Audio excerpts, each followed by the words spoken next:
Abrar says, is looking after parents exclusive for sons?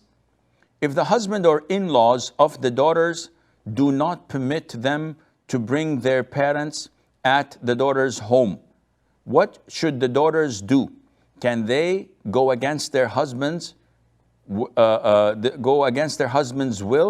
and bring home their mother if sons are unwilling to keep their old mother?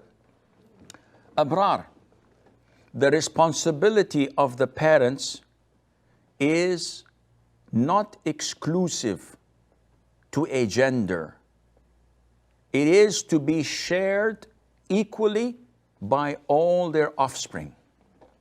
So if I have 3 boys and 3 girls, when I'm old, I am not the responsibility of my eldest son, as so many families think.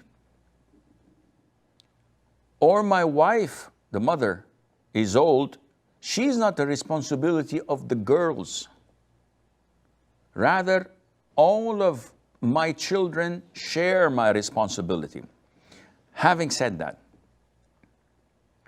my son is not obliged to take me in his house, because if his wife says, no, I do not want to serve your father, and it's not my responsibility to do so, and I'd like to have my privacy in my own home, this is her God-given right.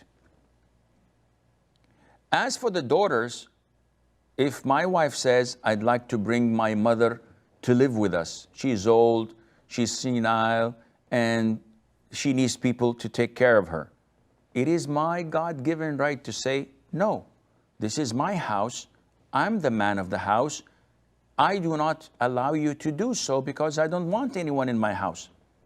Now, is this the ideal thing? No, of course not. If I, as a husband, if my wife says this, I would say, definitely she's more than welcome to stay for 10 years. Your mother is my mother. Let her come in.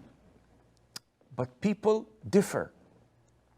And I cannot blame someone for demanding his own right.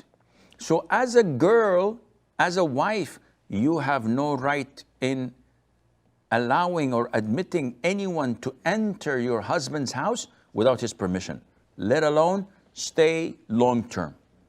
He has all the right to do so.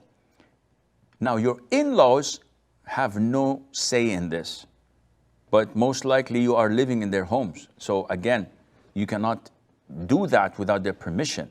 And most likely they would not permit this because you're living with them. So how would they introduce someone who's non-mahram to them and a total stranger and a burden to their house? This is not logical.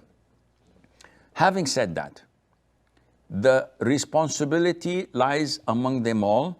They should contribute financially to get a decent home for their parents, for the mother, for the father, with an adequate servant that would serve them, take care of them to the best of their ability.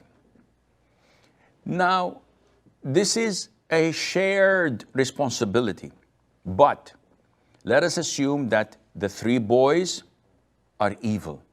They're not willing to contribute a penny, and they're not willing to take care of their old father or mother. And the 3 girls are also poor. They're dependent on their husbands, and their husbands are not approving of them to move in or to take in their mother-in-law, for example. So now the mother is stranded. No one is taking care of her financially, and no one is helping her, and she needs help. What to do? In this case, this becomes an obligation upon individuals. So if 2 of the girls, for example, refuse, and 3 of the boys totally refuse, and you are the only girl, Abrar, who is caring for her mom, you tried everything in your possession to care for her and allocate a place for a decent remaining days of her life to be spent in. but without a veil. In this case, it becomes an obligation upon you. Even if you have to divorce your husband and take care of your mother, this is a must. Because this responsibility cannot be shared by anyone else. No one is willing to take the responsibility except you. And you know the great punishment awaiting for those who fail and the great reward awaiting those who do. In this case, it becomes an obligation upon you, and Allah knows best.